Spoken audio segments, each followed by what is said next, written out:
Hello बच्चों, तो आज अपन देखेंगे एक इम्पोर्टेंट टॉपिक है। ठीक है, कैपेसिटर या इसको कंडेंसर भी बोलते हैं, हिंदी में इसको संधारित्र बोलते हैं। क्या बोलते हैं बच्चों? संधारित्र बोलते हैं। इस तो अगर बात करें इसकी डिफिनीशन की, तो देखो बच्चों, ये जो कैपेसिटर होता है वो एक ऐसा डिवाइस है जो कि स्टोर करता है एनर्जी को इन इलेक्ट्रिक फील्ड। ठीक है, इलेक्ट्रिक फील्ड में वो एनर्जी को स्टोर करता है बाय स्टोरिंग द चार्ज। ठीक है, it conductors are used in this case. ठीक है, तो एक वर्ड है बच्चों कैपेसिटी की। कैपेसिटी क्या होता है? ठीक है, कैपेसिटी जो होता है कि कोई भी कैपेसिटर है वो मैक्सिमम कितना अमाउंट ऑफ चार्ज को स्टोर करके रखता है। ठीक है, उसको अपन उस कंडक्टर की कैपेसिटी बोलते हैं। ठीक है, तो maximum amount of charge that a capacitor can have. ठीक है, थ्योरेटिकली बात करें तो कोई भी कैपेसिटर, कोई भी कंडक्टर जो होगा उसको अपन इनफाइनाइट अमाउंट का चार्ज दे सकते हैं। लेकिन प्रैक्टिकली अपन बात करें बच्चों, तो अपने को पता है कि किसी भी कंडक्टर के सराउंडिंग में एयर है। ठीक है, और एयर जो है up to a certain field जो होता है वो इंसुलेटर जैसा बिहेव करता है। जैसे अगर एयर की डाइलेक्ट्रिक स्ट्रेंथ की बात करें बच्चों, तो 3 × 10⁻6 वोल्ट पर मीटर होता है। ठीक है, अगर इससे ज़्यादा स्ट्रेंथ अगर अप्लाई करते हैं तो एयर जो होता है वो कंडक्टर जैसा बिहेव करने लगता है। ठीक है, तो यही रीज़न है कि प्रैक्टिकली जो होता है हम सर्टेन अमाउंट ऑफ चार्ज जो है किसी भी कंडक्टर को दे पाते हैं। ठीक है, जैसे एक देखो यहाँ पे एक इरेगुलर शेप का कंडक्टर है। ठीक है, देखो यहाँ 0.1 है और यहाँ 0.2 है। यहाँ अपन देखें बच्चों, तो अगर यहाँ देखोगे तो देखो क्या है कि यहाँ पे चार्ज की डेंसिटी ज़्यादा मिल रही है। अपन देखे थे कि जो चार्ज की डेंसिटी होती है बच्चों वो inversely proportional to radius of curvature होती है। ठीक है, यहाँ पे देख रहे हैं जो, तो रेडियस ऑफ कर्वेचर जो है क्या है, कम है। ठीक है, तो जाहिर सी बात है अगर रेडियस ऑफ कर्वेचर कम है तो यहाँ पे जो चार्ज की डेंसिटी होगी ये ज़्यादा होगी।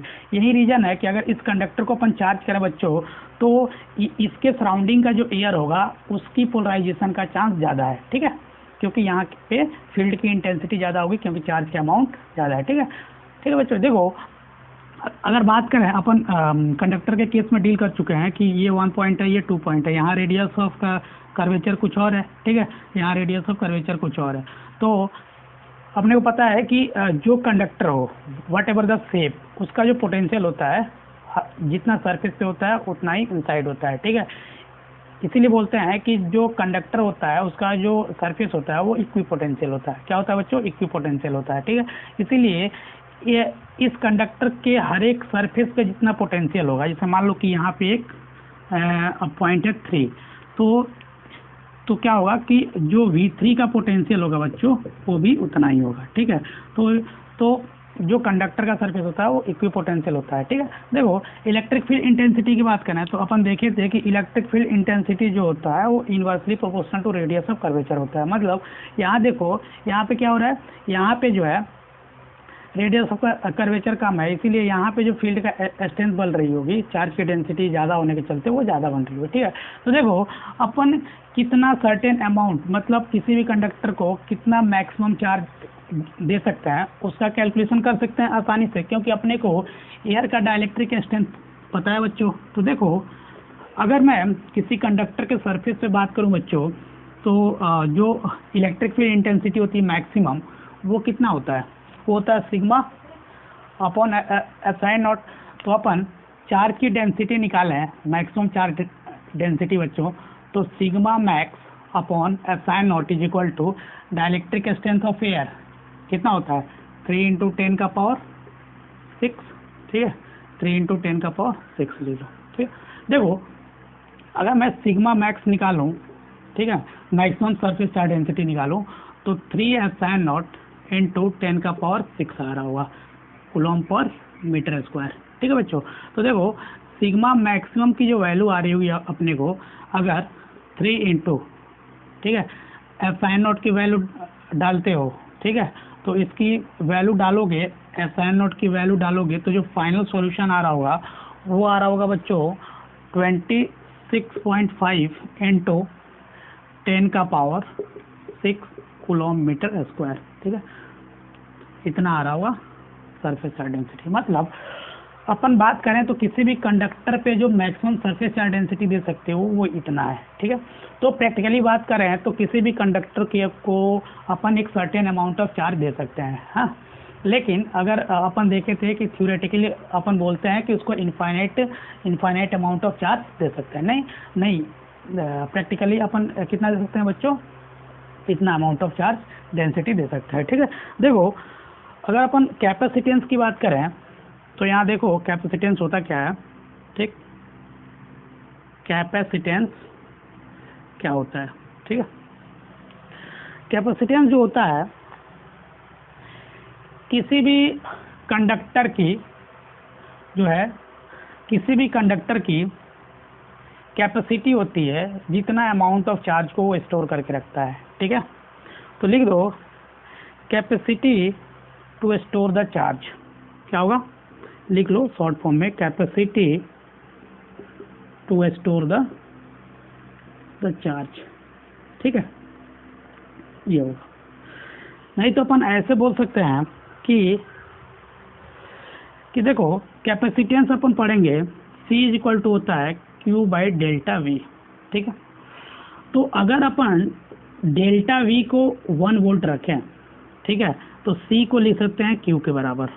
मतलब जो कैपेसिटेंस डिफाइंड होता है कंडेंसर के केस में बच्चों वो ये होता है कि amount of charge given to, देखना C क्या है, amount of charge given to any conductor, amount of charge given to any conductor to increase its potential by 1 volt, ठीक है। तो अपन इसको ऐसे भी डिफाइन कर सकते हैं, amount of charge given to any conductor, लिख लो amount of charge given to any conductor, लिख लो ऐसे भी लिख सकते हो, ठीक है। Amount of charge given to any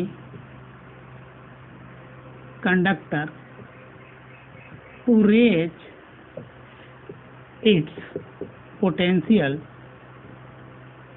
by 1 volt, ठीक है। ठीक है बच्चों, यहाँ तक कोई दिक्कत, यहाँ तक कोई दिक्कत नहीं हुआ, ठीक है। तो जो कैपेसिटेंस होता है बच्चों वो लिखते हैं अपन Q अपॉन डेल्टा वी, ठीक है। और डेल्टा वी को अपन इलेक्ट्रोस्टैटिक्स में लिख चुके हैं कि क्या होता है, minus of integration over E dot D R. तो कैपेसिटेंस को अपन ऐसे डिफाइन करेंगे, ठीक है। कोई दिक्कत नहीं है। देखो ये है, अगर मैं इसकी यूनिट की बात करूँ बच्चों, इसकी यूनिट्स की बात करूँ तो देखो कैपेसिटेंस की जो यूनिट आ रही है वो होगा ये देखो क्या है, कूलॉम, और ये क्या, वोल्ट। तो आप बोल सकते हो कूलॉम वोल्ट, ठीक है। देखो या तो आप बोल दो कूलॉम वोल्ट, या इसी को अपन फैराडे बोलते हैं, ठीक है, ऐप से दिखा रहे हैं, ठीक है। ठीक है बच्चों, यहाँ तक कोई दिक्कत नहीं होगा, ठीक है। देखो ये जो फैराड होती है वो एसआई यूनिट होती है, और जो एसआई यूनिट होती है ये होती है बच्चों लार्जेस्ट यूनिट। क्या होती है, लार्जेस्ट यूनिट। यही रीजन है कि कैपेसिटेंस को अपन माइक्रो फैराड, ठीक है, नैनो फैराड, पिको फैराड में डील करते हैं, ठीक है, पिको फैराड में डील करते हैं। देखो अपन देखें तो 1 नैनो फैराड बराबर होता है 10 का पावर -9 फैराड, ठीक है। अपन यहाँ लिखते हैं जो माइक्रो फैराड होता है बच्चों, अगर 1 माइक्रो फैराड की बात करूँ तो 1 माइक्रो फैराड जो होता है वो होता है 10 का पावर -6 फैराड, ठीक है। 1 पिको फैराड जो होता है बच्चों वो होता है 10 का पावर -12 फैराड, ठीक है। क्योंकि फैराड जो होती है वो बहुत बड़ी यूनिट होती है, जो कि एसआई यूनिट होती है कैपेसिटेंस की, ठीक है, ये लार्जेस्ट यूनिट होती है, ठीक है। तो इसीलिए अपन इसको छोटे छोटे वैल्यू में डिवाइड करते हैं, ठीक है बच्चों। देखो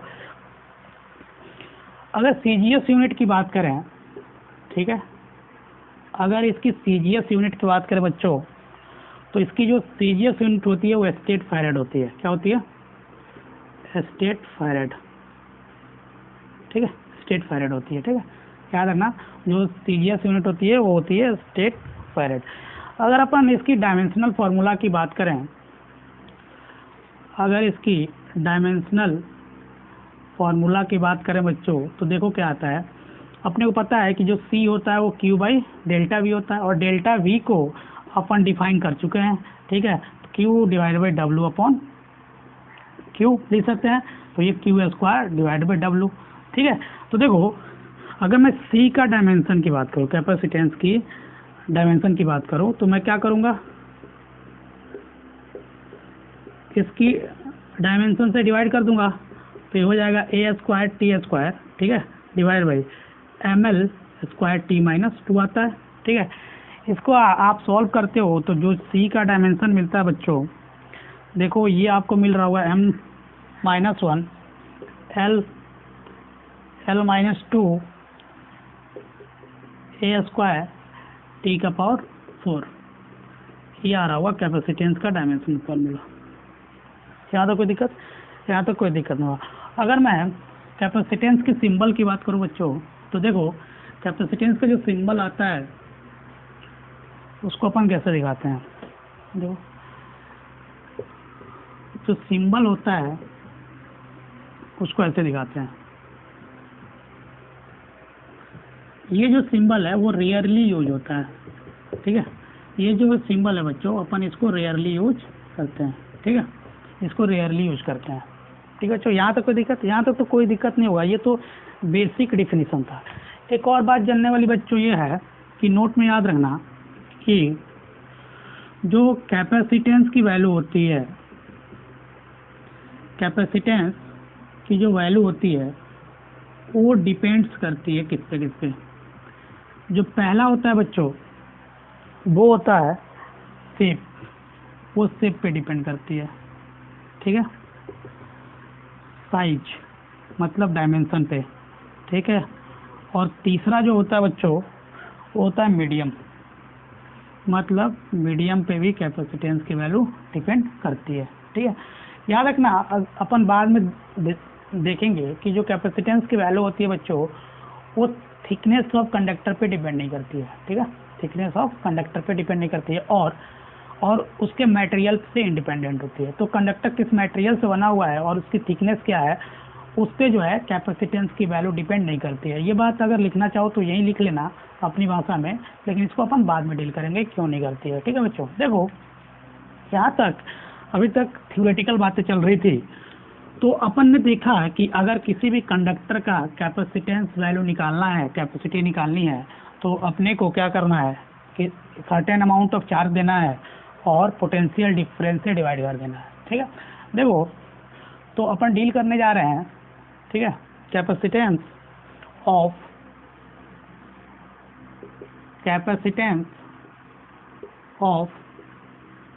आइसोलेटेड स्फीयर, ठीक है, कंडक्टिंग स्फीयर है। क्योंकि अपन देख चुके हैं कि जो कैपेसिटेंस होता है या कंडेंसर होता है इसमें यूज कौन होता है, कंडक्टर्स। तो जितनी भी बातें करेंगे अपन वो कंडक्टर्स की ही बात करेंगे, ठीक है बच्चों। तो देखो कैपेसिटेंस निकालने जा रहे हैं आइसोलेटेड स्फीयर का। देखो यहाँ मैंने मान लिया कि एक आइसोलेटेड स्फीयर है, ठीक है, आइसोलेटेड स्फीयर है जिसकी रेडियस है r, और इस पे मैंने कितना चार्ज दे रखा है, मान लो मैंने प्लस क्यू चार्ज दे रखा है, ठीक है। अपन एक और सेल मानते हैं जो कि इन्फिनिटी पे है, ठीक है, और अपने को पता है कि इन्फिनिटी पे पोटेंशियल 0 होता है, ठीक। क्योंकि अपन ने देखा था कि जब अपन कैपेसिटेंस की वैल्यू डिफाइन कर रहे थे तो अपन ने लिखा था Q अपॉन डेल्टा वी, तो उसके लिए डेल्टा वी चाहिए, ठीक है। अपन क्या करते हैं यहाँ पे एक पोटेंशियल निकालते हैं, इसको मैं V1 बोलता हूँ। तो अपने को पता है कि सरफेस पे जो पोटेंशियल होता है वो कितना होता है KQ बाई R, ठीक है। अगर इसको मैं लिखूँ तो इसको ऐसे लिख सकता हूँ 4πε0। देखो अगर पोटेंशियल डिफरेंस की बात करें बच्चों तो V1 माइनस V इन्फिनिटी लिखूंगा तो ये इसकी जो वैल्यू आ रही होगी वो सेम आ रही होगी 4πε0 इंटू R, ठीक है। जो कैपेसिटेंस होता है बच्चों वो क्या होता है Q अपॉन डेल्टा वी। तो अपने को क्या करना है, इस एक्सप्रेशन को रीअरेंज करना है कि delta V is equal to Q upon 4πε0 into R। इसको मैं रीअरेंज करूँ ठीक है। तो Q अपॉन डेल्टा V की जो वैल्यू आ रही होगी वो 4 pi epsilon naught into R आ रही होगी, ठीक है, जो कि C की वैल्यू होगी। तो अगर आइसोलेटेड कैपेसिटेंस की बात करूँ बच्चों, अगर आइसोलेटेड स्फीयर की कैपेसिटेंस की बात करता हूँ तो वो कितना मिल रहा होगा। तो आइसोलेटेड स्फीयर का जो कैपेसिटेंस आ गया वो आ गया 4 pi epsilon naught into R, ठीक है, ठीक है। कोई दिक्कत नहीं होगा ना, कोई दिक्कत नहीं होगा। अगर अपन मीडियम में इसका कैपेसिटेंस वैल्यू देखें बच्चों, तो आपको पता है epsilon naught equal to epsilon naught into epsilon R. Epsilon R जो होता है वो क्या होती है, रिलेटिव परमिटिविटी। अपन इसको एप्सिलॉन नॉट इंटू के लिख सकते हैं। तो मीडियम में अगर कैपेसिटेंस लिखें आइसोलेटेड तो 4 pi epsilon naught into R into K, मतलब C in medium is equal to K times, ठीक है, C इन एयर, ठीक है। यहाँ तो कोई दिक्कत नहीं हुआ होगा। चलो एक सवाल देखते हैं। सवाल ये है बच्चों कि आपको इसकी कैपेसिटी निकालनी है, ठीक है। एक आइसोलेटेड स्फीयर है जिसकी रेडियस की वैल्यू गिवन है 1 मीटर। आपको इसकी C की वैल्यू बतानी है, ठीक है। तो देखो अपने पास फॉर्मूला है, चूँकि एयर है बाय डिफ़ॉल्ट, तो 4 pi epsilon naught into R लिखूँगा। तो C की जो वैल्यू आएगी ये 4 पाई एप्सिलॉन नॉट इंटू 1 आएगी। तो C की जो वैल्यू आ रही होगी वो 4 पाई एप्सिलॉन नॉट आ रही होगी, ठीक है, ये आ रही होगी, ठीक है बच्चों। इतना फैरेड आ रहा होगा ना, इतना फैरेड आ रहा होगा C की वैल्यू। अगर आप देखोगे तो 1/4 पाई एप्सिलॉन नॉट की वैल्यू जो होती है 9 इंटू 10 का पावर 9 होती है। तो 4 पाई एप्सिलॉन नॉट की वैल्यू जो होगी 1/9 इंटू 10 का पावर -9 आ रही होगी।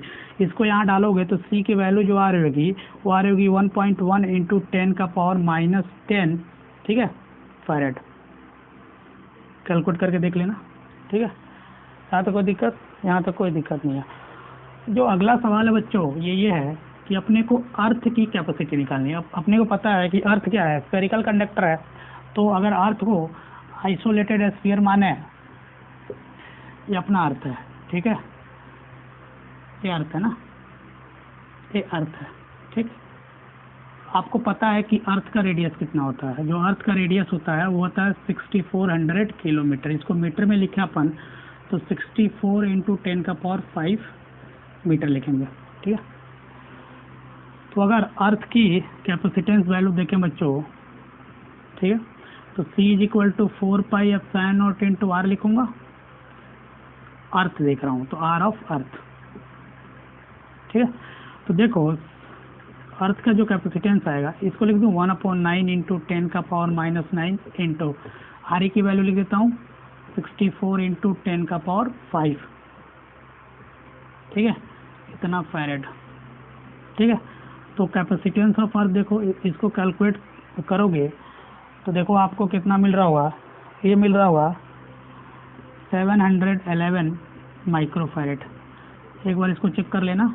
तो देखो अर्थ जो होता है वो इतना बड़ा कंडक्टर है जिसकी रेडियस देखो इतना मीटर है। इतने बड़े कंडक्टर का जो कैपेसिटी आती है वो बहुत कम आती है। देखो 711 माइक्रोफैरेड के बराबर, ठीक है बच्चों। यहाँ तक कोई दिक्कत नहीं हुआ होगा। तो नोट लिखो इसी में कि इस सवाल में नोट लिखना है कि अगर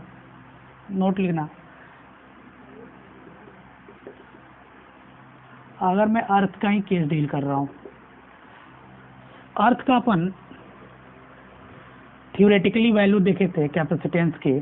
थ्योरेटिकली अगर अर्थ का कैपेसिटेंस देखे थे अपन, ठीक है, ये अपन देखे थे कि 711 माइक्रोफैरेड आया था, ठीक है। अगर अपन प्रैक्टिकली देखें बच्चों, तो अगर प्रैक्टिकली कैपेसिटेंस ऑफ अर्थ देखें तो जो डेल्टा वी होता है वो 0 होता है, ठीक है। तो कैपेसिटेंस इक्वल टू कितना होता है, क्यू अपॉन डेल्टा वी। तो इसकी वैल्यू हो जाएगी इन्फिनिटी के बराबर। तो देखो अगर प्रैक्टिकली अपन अर्थ की कैपेसिटेंस की वैल्यू देखते हैं बच्चों, तो वो इनफाइनाइट फैरेड है, ठीक है, इनफाइनाइट फैरेड है ना। चलो अपन अब देखने जा रहे हैं कि अगर कंसेंट्रिक कंडक्टर्स हैं, स्फेरिकल कंडक्टर हैं, तो उनके केस में कैपेसिटेंस वैल्यू कितनी आती है, ठीक है। देखो कैपेसिटेंस ऑफ, हेडिंग डालो, कैपेसिटेंस ऑफ स्फेरिकल कंडक्टर्स, ठीक है, या स्फेरिकल कंडक्टर या कैपेसिटर लिख लो, ठीक है। ठीक, देखो इसमें केस लेते हैं ना। जो केस 1 है ये when outer sphere is earth. हमने क्या किया है, एक ऐसा केस लिया है स्फेरिकल कंडक्टर डील करते वक्त कि जब उसके बाहर वाला सेल जो है, उस केस में जो बाहर वाला सेल है वो क्या है बच्चों, अर्थ है, ठीक है। इसकी रेडियस मैं r1 मानता हूँ और इसकी रेडियस r2 मानता हूँ, ठीक है। इस पर जो चार्ज है वो q है, ठीक है। जैसे मैं इसको अर्थ किया बच्चों, तो मैं मान लिया कि इस पे चार्ज स्मॉल q आ गया, ठीक है। अपने को पता है ये पॉइंट 1 है, ये पॉइंट 2 है। तो अपन अर्थिंग के केस में पढ़ चुके हैं कि अगर V2 लिखें बच्चों तो उसको 0 लिखूंगा, नेट पोटेंशियल।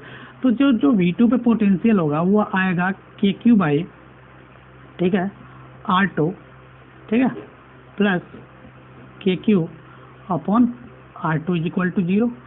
तो यहाँ से Q की जो वैल्यू आ रही है माइनस Q के बराबर आ रही है। देखो चेक करो, माइनस Q के बराबर आ रही है ना। चलो तो देखो कैसे निकालेंगे। अब अपने को क्या करना है, V1 की वैल्यू निकालना है। अगर फाइनल अरेंजमेंट देखें बच्चों, तो जो फाइनल अरेंजमेंट आया है वो देखो कैसा आ गया, ठीक है। इस पे प्लस Q चार्ज और इस पे माइनस Q चार्ज। एक पॉइंट यहाँ था V1 और यहाँ का पॉइंट V2 तो साथ 0 था, ठीक है। ये R1 था और ये R2 था। अगर मैं V1 फर्स्ट पॉइंट पे अगर नेट पोटेंशियल निकालता हूँ तो ये आ रहा होगा KQ डिवाइडेड बाई R1। बाहर के लिए अंदर का पॉइंट है माइनस KQ अपॉन R2। तो जो V1 की वैल्यू आ रही होगी बच्चों, देखो KQ 1 upon R1 minus 1 upon R2, ठीक है, ठीक है बच्चों। देखो अगर डेल्टा V निकाला बच्चों तो V1 माइनस V2 निकालूंगा, जिसकी वैल्यू V1 के बराबर आ रही होगी, और इसकी वैल्यू आ रही होगी KQ divided by 1 upon R1 minus 1 upon R2। तो इस केस में अगर मैं कैपेसिटेंस की वैल्यू निकालूं तो देखो जैसे ही इसको रीअरेंज करोगे तो K की वैल्यू डालते हैं तो डेल्टा V की वैल्यू आ रही है Q upon 4 pi epsilon naught 1 upon R1 minus 1 upon R2। जैसे ही C is equal to Q by delta V निकालते हो तो देखो कितना आ रहा होगा। तो C की जो वैल्यू आ रही होगी वो आ रही होगी 4 pi epsilon not R1 R2 divided by, ठीक है बच्चों, R2 माइनस R1। तो ये जो पहला केस है बच्चों, जो पहला केस था जब सेल को मैंने बाहर से कनेक्शन कर रखा था, तो इस केस में जो कैपेसिटेंस की वैल्यू आ रही है वो कितना आ रही थी, जो कैपेसिटेंस की वैल्यू आ रही थी वो आ रही थी 4 pi epsilon not R1 into R2 divided by R2 minus R1। ये तो एयर में है। अगर मैं इसी को मीडियम में लिखूं तो K times 4 pi epsilon not R1 R2 divided by R2 minus R1 लिखूंगा, ठीक है। यहाँ K क्या है, K है डाइलेक्ट्रिक कांस्टेंट ऑफ मीडियम, ठीक है बच्चों। यहाँ तक कोई दिक्कत, यहाँ तक कोई दिक्कत नहीं होगा। जो दूसरा केस है बच्चों, जो दूसरा केस अपन डील करने जा रहे हैं इसमें, इस बार इनर स्फीयर को जो इनर स्फीयर है उसको मैंने क्या किया, अर्थ कर दिया। इस बार इनर स्फीयर को अर्थ कर देता हूँ। ठीक है, देखो ये है R1, ये है R2। ठीक है, इसको मैंने Q चार्ज दिया। ठीक है, जैसे ही इसको अर्थ करूंगा बच्चों, तो इस पर मैं मान लिया कि Q चार्ज आ गया। क्या आ गया? Q चार्ज आ गया। तो जैसे ही इनर स्फीयर को अर्थ करूंगा तो यहाँ पे जो नेट पोटेंशियल होगा वो 0 के बराबर हो जाएगा, और यहाँ V2 मानता हूँ। ठीक है, सेकंड पॉइंट। ठीक है बच्चों, यहाँ तक कोई दिक्कत? यहाँ तक कोई दिक्कत नहीं हुआ होगा। देखो अगर इस केस में अपन Q की वैल्यू निकालें तो V1 इज इक्वल टू 0 लिखूंगा, और यहाँ देखो ये जो फर्स्ट पॉइंट है वो इनर स्फीयर के लिए सरफेस का पॉइंट है, तो अपन लिख सकते हैं KQ divided by R1 plus KQ divided by R2 is equal to 0। ठीक है, तो यहाँ से Q निकालते हो तो minus R1 by R2 into Q आ रहा होगा। निकाल के देख लेना, अपन इसका कैलकुलेशन पहले भी कर चुके हैं। ठीक है, देखो अब अपना काम है V2 निकालना। अगर मैं V2 का कैलकुलेशन करूं बच्चों, तो V2 जो है ये अंदर वाले के लिए बाहर का पॉइंट है। ठीक है, तो KQ डिवाइडेड बाई R2, ठीक है, plus KQ divided by R2।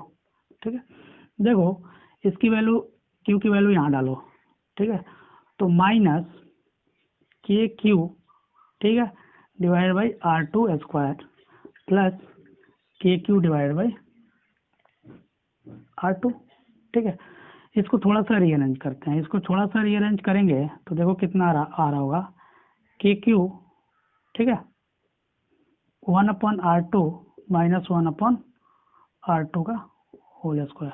ठीक है, अगर इसमें से R2 स्क्वायर कॉमन करूं बच्चों, तो देखो कितना मिल रहा होगा, R2 माइनस R1। ठीक है, देखो अगर V2 कैलकुलेट करें फाइनली तो ये आ रहा होगा Q/4πε0 R2 स्क्वायर, ठीक है, R2 माइनस R1। अगर C की वैल्यू कैलकुलेट करना जाए बच्चों तो डेल्टा भी तो निकाल लोगे। तो C की वैल्यू अगर मैं यहाँ कैलकुलेट करूँ तो देखो कितना आ रहा होगा।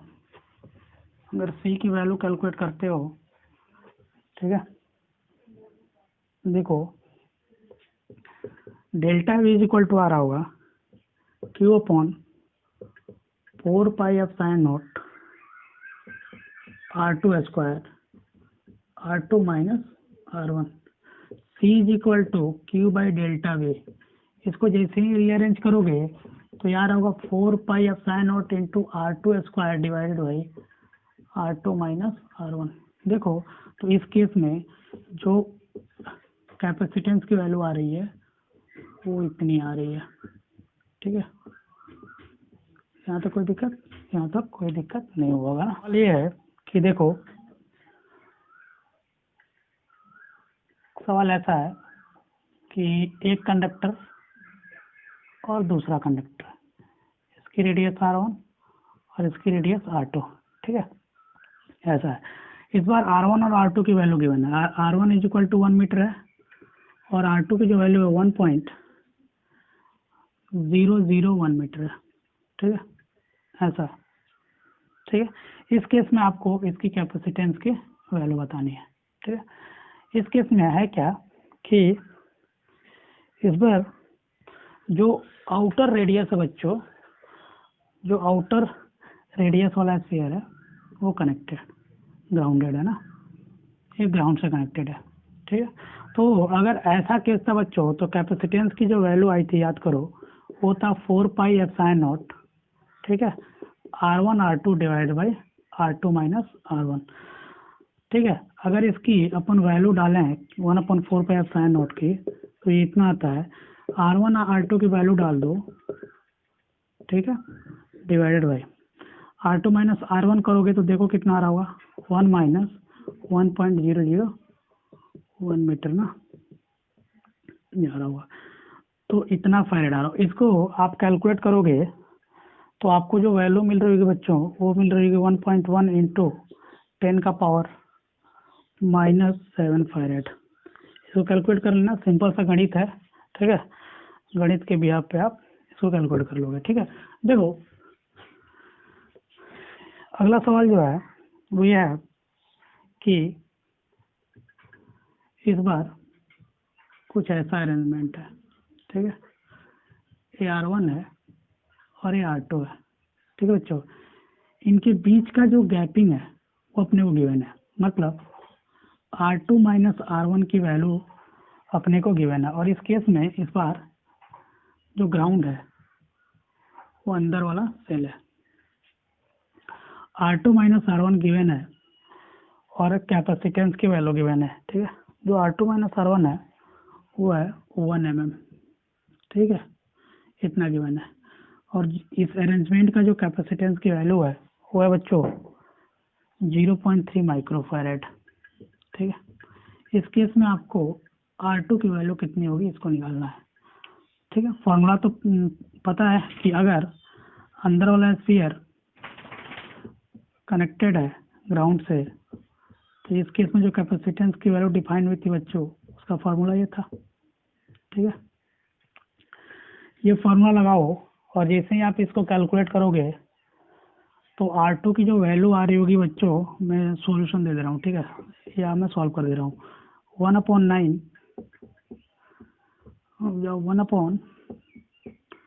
इंटू 10 का पावर -9, ठीक है, into R2 square divide by R2 minus R1 को निकालोगे तो ये इतना आ रहा होगा, ठीक है। और इसको इक्वेट कर दोगे कितना से 0.3 माइक्रोफैरेड से। जब इसको कैलकुलेट करोगे बच्चों तो आपको जो वैल्यू मिल रही होगी, इसको चेक कर लेना, जो वैल्यू मिल रही होगी बच्चों वो मिल रही होगी कि R2 जो आ रहा होगा वो root under 2.7 is equal to, इसको कैलकुलेट करोगे तो 1.65 मीटर आ रहा होगा, ठीक है। ये है इसका सॉल्यूशन।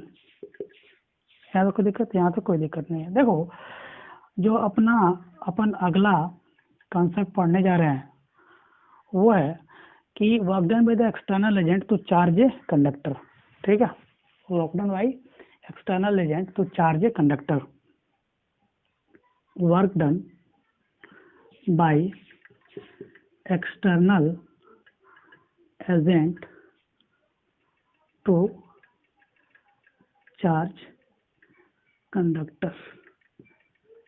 किसी भी कंडक्टर को चार्ज करना है तो अपने को एक्सटर्नली वर्क डन करना पड़ेगा। वो एक्सटर्नल वर्क डन होगा वो कितने के बराबर होगा वो अपन देख रहे हैं, ठीक है। देखो जैसे मान लो कि आपको एक कंडक्टर बनाना है ऐसा, इस पे अपने को चार्ज रखना है Q। मैं माना कि मैंने पहले से Q लाया और जैसे मैं इन्फिनिटी से dQ लेके आ रहा हूँ तो इस पे फोर्स लग रहा हुआ इधर, तो जो एजेंट है उसको वर्क करना पड़ रहा होगा इसके फील्ड में, ठीक है। इलेक्ट्रिक फोर्स इस पे उधर लग रहा होगा।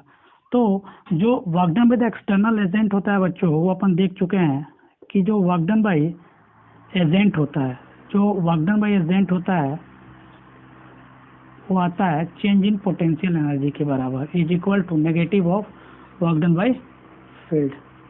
अपन देख चुके हैं, ठीक है ना, यहाँ तक तो देख चुके हैं। तो अगर इस पे पोटेंशियल मान लो V आ गया, ठीक है, Q चार्ज की वजह से इस पे पोटेंशियल आ गया V, ठीक है।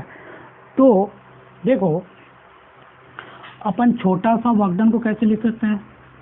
छोटा सा वर्क डन अपने को पता है कि छोटा सा जो वर्क डन एजेंट कर रहा होगा dq चार्ज लाने में, तो dw is equal to dq into V final minus V initial. यहाँ तक कोई दिक्कत, यहाँ तक कोई दिक्कत नहीं होगा। अपन देखे हैं कि जो V इनिशियल है वो V इन्फिनिटी है, उसको जीरो पुट कर दें, क्योंकि जो मैं चार्ज को ये dq चार्ज को लेके आ रहा हूँ इस कंडक्टर पे, ठीक है, वो इनफाइनाइट से लेके आ रहा हूँ, ठीक है। तो अपन dw को लिख सकते हैं, ठीक है, V फाइनल इंटू dq, और V फाइनल कितना है V के बराबर, तो V फाइनल V के बराबर है तो V dq into D W. तो D W is equal to V को क्या लिखूँ, के क्यू बाई कितना लिख दूँगा, के क्यू बाई सी लिख दो, ठीक है, क्यू बाई सी लिख दो। अगर मैं वी को लिखूँ बच्चों कैपेसिटेंस के फॉर्म में तो देखो क्या आ रहा होगा, डी डब्ल्यू को वी डी क्यू लिखूँगा और चूंकि वी इज इक्वल टू होगा क्यू बाई सी, तो यहाँ मैंने क्यू बाई सी और डी क्यू लिख दिया, ठीक है बच्चों। तो जो मेरे को इन्फिनिटी से लेकर के यहाँ तक जो वर्कडन करना पड़ रहा होगा उसकी वैल्यू कितनी आ रही होगी बताओ, integration D W is equal to 1/c integration, मान लो मैंने पहले से Q1 चार्ज था और Q2 चार्ज लाने में कितना वर्कडन करना पड़ा, इसी को निकालना चाहता हूँ। तो ये जो वर्कडन होगा बच्चों 1/c क्यू स्क्वायर होगा, तो देखो कितना Q1 से Q2, तो जो वर्कडन आ रहा होगा वो आ रहा होगा Q2 square minus Q1 square divide by 2c, ठीक है, ये वर्कडन आ रहा होगा, ठीक है। देखो तो अपने को ये बात पता है कि कैपेसिटेंस के फॉर्म में अपन Q1 Q2 को लिख सकते हैं, तो Q1 Q2 को लिखेंगे अपन, तो देखो Q1 इज इक्वल टू, ठीक है, CB1, ठीक है, और यहाँ Q2 को लिखोगे CB2, ठीक है। तो अगर इस केस में मैं वर्कडन निकालूं तो देखो कितना आ रहा होगा, C square V two square minus C square V1 square divided by 2c, ठीक है। तो ये जो वर्कडन आ रहा होगा बच्चों इसमें सबसे सी कैंसिल, तो c/2 V2 square minus V1 square, ये वर्कडन आ रहा होगा ना, c/2 V2 minus V square. देखो अगर मैं इसको समराइज करूं तो जो वर्कडन है भाई एक्सटर्नल एजेंट आ रहा है c/2 V2 square minus V1 square, ठीक है, is equal to 1/2c Q2 square minus Q1 square. अपन ये बात मान के किए हैं कि इनिशियल जो चार्ज है कंडक्टर पे वो Q1 है, ठीक है, लेकिन अपन ये माने कि इनिशियल जो चार्ज था वो 0 है, ठीक है बच्चों, इनिशियल चार्ज 0 है तो इनिशियल जो वोल्टेज होगा वो 0 होगा, ठीक है, और जो फाइनल वोल्टेज है वो V के बराबर है और जो फाइनल चार्ज है वो Q के बराबर है। तो अगर इस एजम्पशन को मानते हुए अपन इस एक्सप्रेशन को रीडिफाइन करें बच्चों तो देखो क्या मिल रहा होगा, रीडिफाइन करने के बाद आपको जो मिल रहा होगा वो मिल रहा होगा, जो वर्कडन बाय एक्सटर्नल एजेंट आ रहा है वो हाफ CB स्क्वायर आ रहा है is equal to half Q square by C आ रहा है, ठीक है। यहाँ तक कोई दिक्कत, यहाँ तक कोई दिक्कत नहीं है। अपन क्या करते हैं बच्चों, ये बात रट के बैठ जाते हैं कि half CB square is the formula, half Q square by C is the energy. अपने को पता है कि work done bye the external agent in case of electric field which is conservative in nature that is stored in the form of potential energy, ठीक है। तो अपन ये जो वर्कडन बाय एजेंट है उसको चेंज इन पोटेंशियल एनर्जी के बराबर भी इक्वेट कर सकते हैं। तो इसको अपन लिखे बच्चों तो U final minus U initial is equal to half CB square is equal to half Q square by C, ठीक है। अपन इनिशियली कहाँ से लेके जा रहे हैं, इन्फिनिटी से, पोटेंशियल एनर्जी 0, तो U फाइनल जो आ रहा है वो half CB square is equal to half Q square by C। ये अपन पोटेंशियल एनर्जी या energy in case of capacitance रट के बैठ जाते हैं। देखो बच्चों ये तब हो रहा है जब एजेंट जो है वर्कडन कर रहा है, जब जो कंडक्टर है वो शुरुआत से ही डिस्चार्ज है, मतलब कंडक्टर पे कोई चार्ज ही नहीं है, तब ये फॉर्मूला आता है। अदरवाइज अपने को ये फॉर्मूला याद रखना है, ठीक है, अदरवाइज अपने को ये फॉर्मूला याद रखना है, ठीक, ये वाला फॉर्मूला याद रखना है, ठीक है बच्चों। अदरवाइज आप इसको ऐसे लिख दो, चेंज इन पोटेंशियल एनर्जी, ठीक है। यहाँ तक कोई दिक्कत, यहाँ तक कोई दिक्कत तो नहीं हुआ होगा, यहाँ तक कोई दिक्कत नहीं है। देखो तो अगर potential energy in case of charge conductor बात करें बच्चों तो देखो छोटा सा मैं इसको समझा देना चाहता हूँ कि potential energy in case of charge conductor कितना आ रहा है। देखो सेम पोटेंशियल एनर्जी जो होता है बच्चों, चेंज इन पोटेंशियल एनर्जी लिखो, वो होता है work done by agent is equal to negative of work done by field. क्योंकि जो कंडक्टर्स का कंसेप्ट है वो इलेक्ट्रिक फील्ड में है, और इलेक्ट्रिक फील्ड जो है क्या है बच्चों, इलेक्ट्रिक फील्ड जो कंजर्वेटिव नेचर का है, तो इस केस में जो वर्क डन बाय एजेंट होगा वो चेंज इन पोटेंशियल एनर्जी के फॉर्म में स्टोर होगा। ठीक है बच्चों, तो देखो इस केस में जो वर्क डन आ रहा है चेंज इन पोटेंशियल, चूँकि हम इन्फिनिटी से लेके आ रहे हैं, तो अपन ये बात मान के चलते हैं कि जो एनर्जी आ रही होगी वो आ रही होगी half C B square is equal to half Q square by C is equal to half into Q into V, ये आ रहा होगा। ठीक है बच्चों, इसको याद कर लो, या इसको याद करके बैठ जाओ। ठीक है, देखो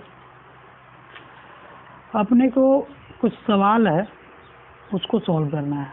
सवाल यह है कि देखो कुछ ऐसे सवाल दिए हुए हैं,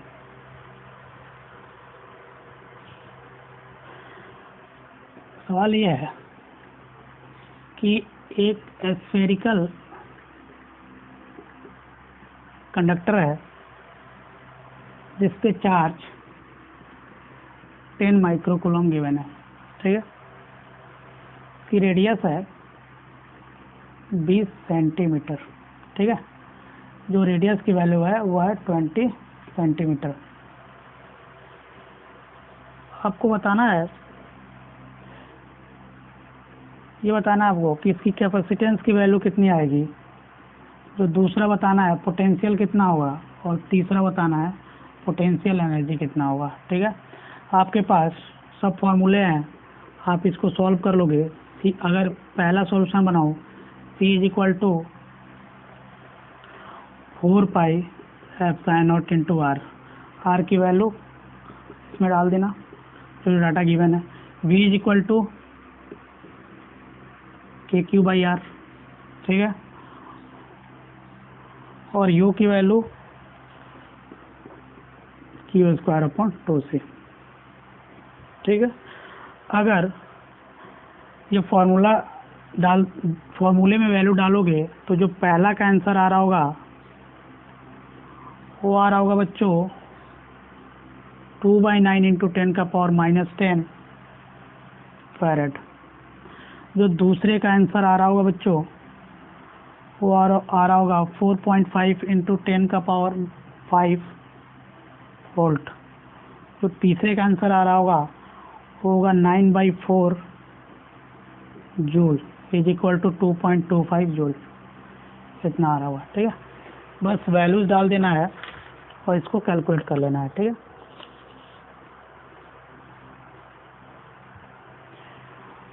जो अगला सवाल है वो ये है,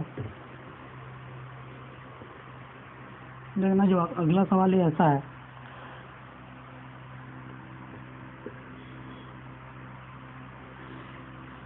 किसी भी कंडक्टर का वोल्टेज 5 वोल्ट से 10 वोल्ट बढ़ाने में हमको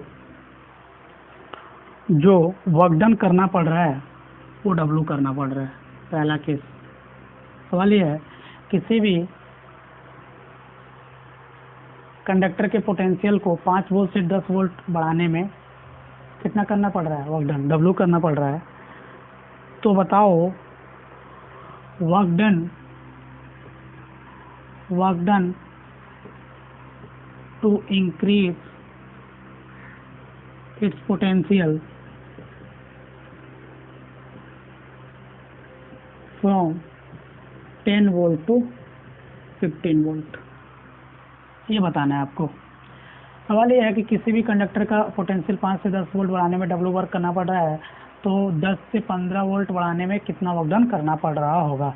तो देखो ऐसे सवाल को वैसे सॉल्व करोगे, अपने को पता है कि work done is equal to C/2 V2 square minus V1 square होता है। ठीक है, कंडक्टर सेम है तो सी की वैल्यू तो सेम होगी, ठीक है, सी सेम होगा, ठीक है।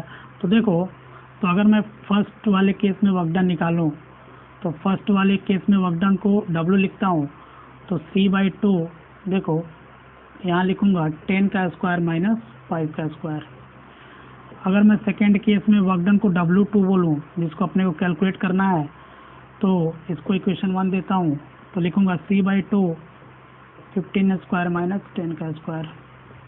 अगर दोनों इक्वेशन को मैं डिवाइड करूँ बच्चों, तो देखो क्या मिल रहा होगा, यहाँ ये कैंसिल हो रहा होगा, W divide by W2 is equal to, ये देखो 10 का स्क्वायर माइनस 5 का स्क्वायर डिवाइड बाई 15 का स्क्वायर माइनस 10 का स्क्वायर।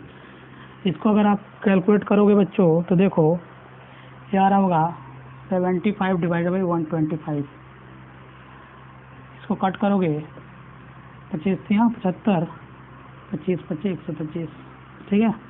तो अगर मैं इसको यहाँ कैलकुलेट करूँ बच्चों, तो जो W2 की वैल्यू आ रही होगी वो देखो कितना आ रही होगी, यहाँ जो W2 की वैल्यू जो आ रही होगी बच्चों, W2 की वैल्यू कितनी आ रही होगी, देखो W2 निकालें तो 5/3 W1 आ रहा होगा, यही आ रहा होगा, यही आ रहा होगा, ठीक है। देखो जो अगला सवाल है वो ये है कि ऐसा सवाल है कि एक कैपेसिटर है, ठीक है, एक कैपेसिटर है जिसकी कैपेसिटी जो है वो गिवन अपने को 10 माइक्रोफैरड, ठीक है। आपको बताना है कि what is the work done to give the charge